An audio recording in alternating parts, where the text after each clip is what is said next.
السلام عليكم ورحمة الله وبركاته. أهلا وسهلا بكم معايا في قناة إبداع الست المصرية. يا ريت لو ما اشتركتيش معايا في القناة تشتركي وتفعلي الجرس على كلمة الكل عشان يوصلك مني كل جديد. معانا النهاردة فيديو من علبة السمنة دي. طبعا كلنا عندنا علب سمنة، علب لبن أطفال، علب أي حاجة، يعني علب من اللي هي الصفيح الجميلة ديت هتنفعنا في حاجات كتيرة جدا. هنعمل بيها ايه النهاردة؟ عندي هنا شنطة كرتون كده كانت فيها بتاعت فرنة، يعني بتاعت معجنات ومخبوزات. هجيبها كده وابتدي ان انا اخد قد حتة اهي، قطعة قد العلبة بالظبط.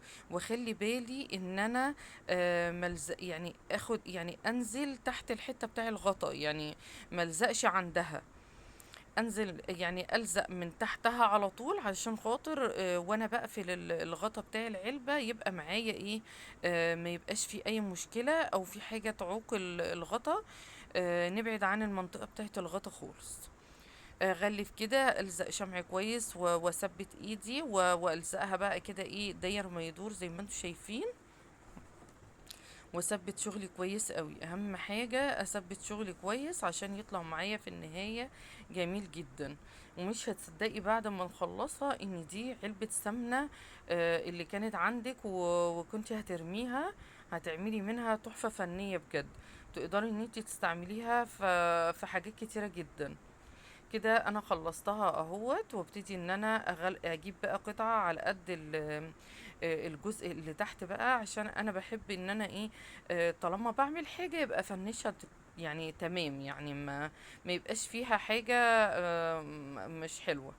جبت كده قطعة وغلفت بيها الجزء اللي من تحت كده. وبعدين هبتدي ان انا اشتغل عليها. طب هشتغل عليها بايه؟ عندي هنا ده الصدف ده. عندك بقى صدف من اللي هو بتاع القواقع والحاجات دي، تمام. عندك صدف زي ده بتاع الجندوفلي وبلح البحر والحاجات دي شكلها جميل قوي. كان عندي نوعين، واحد ملون كده غامق وواحد لونه ابيض فاتح. ده جندوفلي ودوت تقريبا بلح بحر او حاجة زي كده، يعني مش عارفة مسمياته يعني. يعني انا كنت جايباه على انه هو كله بلح بحر يعني. فتمام.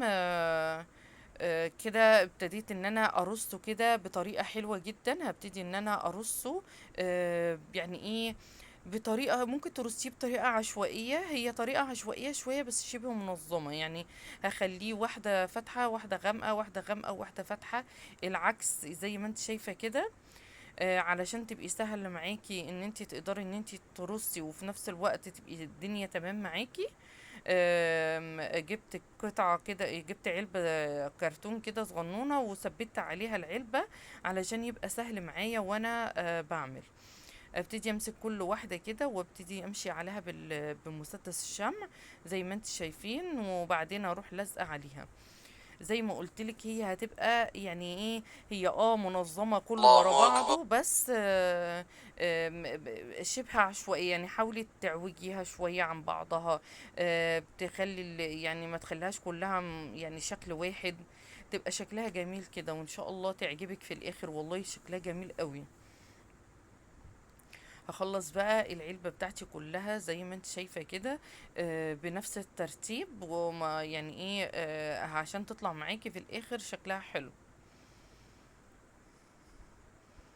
انا ببقى مبسوطة كتير قوي لما بيعجبكم الفيديوهات، ومبسوطة جدا ان عجبكم الفيديو اللي فات وان اخر فيديوهات انا منزلاها عجبتكم، يعني بشكركم جدا جدا. وببقى مبسوطة اكتر بتعليقاتكم الجميلة. ربنا يبارك فيكم يا رب. وببقى مبسوطة ان فيديوهاتي بتعجبكم، ونفسي بقى اشوف التطبيقات بتاعتكم وتنزلوها لي على الفيسبوك. عندي برضو الفيسبوك باسم ابداع الست المصرية. يا رب يعجبكم بإذن الله. كده بعد ما عملت العلبة بتاعتي كلها كده وخلصتها، هجيب بقى كمان شوية خرز كده. عندك لولي بقى ابيض، عندك خرز الوان. بصراحة الخرز الالوان ده منظر جميل جدا وشكله حلو. ما كانش عندي الابيض كان خلصان، فدوت كان جميل قوي معاها. ابتديت ان انا اوزع توزيعة عشوائية جدا، يعني ايه، مش منظمة اكتر من هي ايه ترتيبة، مش مش شبه بعضها عشان خاطر تبقى شكلها حلو. كده بقى بعد ما خلصت العلبة خالص، بصي شكلها تحفة تحفة بجد، جميلة جدا. طيب انا عندي بقى الغطا هعمل فيه ايه؟ لو انت عايزاها زي ما هي كده وتخليها زي ما هي كده كزهرية، وتحطي فيها سفنج او فل، وتحطي فيها ورد وكده، تمام. عايزة تعمليها بالغطا وتخليها زي منظم كده، انا جبت قطعة برضو من الورق اللي معايا، وغلفت بيه الغطا من فوق، وجبت الاسترس دوت معايا، وابتديت ان انا امشي على الحرف من تحت كده، وسبت زي واحدة من فوق كده، علشان يعني هتشوفوها دلوقتي في الفيديو، هتبقى شكلها جميلة جدا في النهاية.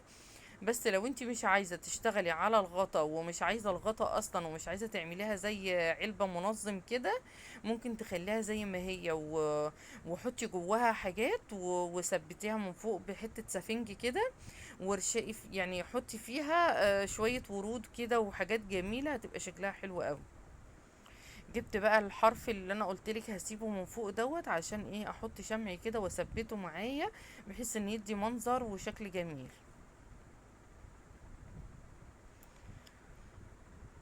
بصي بقى كده خلصت خلاص، اخر قطعة هي في الغطا. هجيب كمان في حتة، بس يعني هتشوفوها دلوقتي، بس للأسف ما اتصورتش. كان عندي كده وردة لونها بيش كده، شكلها حلو قوي، او ذهبي، هي اللي انتوا شايفينها ديت. كانت شكلها جميل، هي كانت تقريبا في شنطة، في حاجة عندي، في فستان، مش عارفة بالظبط هي كانت في ايه بالظبط، بس شكلها جميل، وتقدري ان انت تستعمليها كمنظم، شكله حلو جدا وسهلة الفتح والغلق.